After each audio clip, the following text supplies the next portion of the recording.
కూడా ప్రత్యేక పరిస్థితుల్లో వాళ్ళు 2 సీట్లు అనౌన్స్ చేశారు కాబట్టి నేను కూడా 2 సీట్లు అనౌన్స్ చేస్తున్నాను ఈ రోజున. అది పరిస్థితులు అలాంటివి.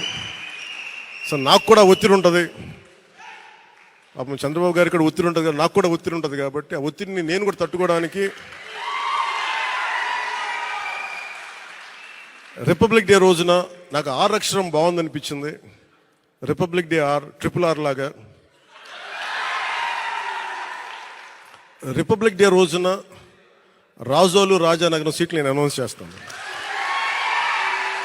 సో ఈ రిపబ్లిక్ డే రోజున అందరం బాగుండాలి, అద్భుతాలు జరగాలి మనస్ఫూర్తిగా కోరుకుంటూ, రాష్ట్ర ప్రజలకి బంగారు భవిష్యత్తు జనసేన తెలుగుదేశం ప్రభుత్వం ఇస్తాయని మనస్ఫూర్తిగా కోరుకుంటూ,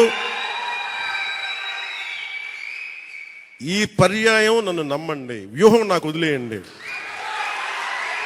ఏ వ్యూహం వేసినా నన్ను సంపూర్ణంగా నమ్మండి. నేను విహంగ వీక్షణం చేస్తాను, మీరు నన్ను నమ్మండి.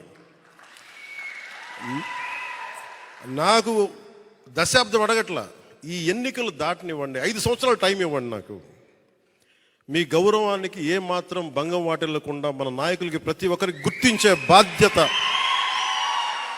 నేను సంపూర్ణంగా తీసుకుంటాను. ఈసారి కలిసి పనిచేద్దాం.